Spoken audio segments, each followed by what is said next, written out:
initiatives in Kitengela, Kajiado County. Real estate experts argue that for the government's housing agenda to succeed, key infrastructure must be improved to enhance accessibility and attract investment.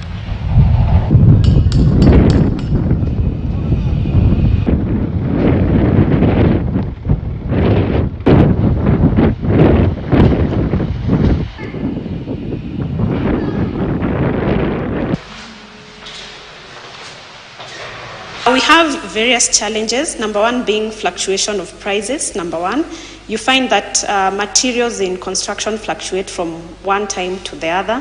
For example, you might go shop for example, cement today, tomorrow unakuta, it's a different price.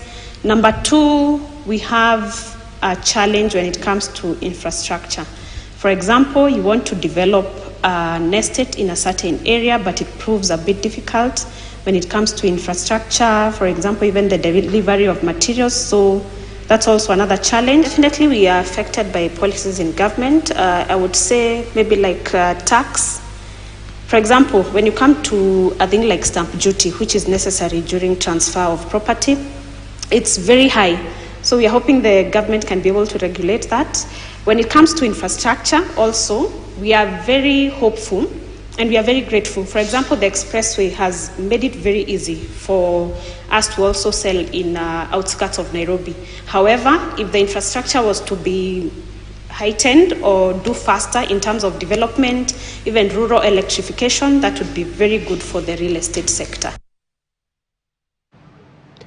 Now, the National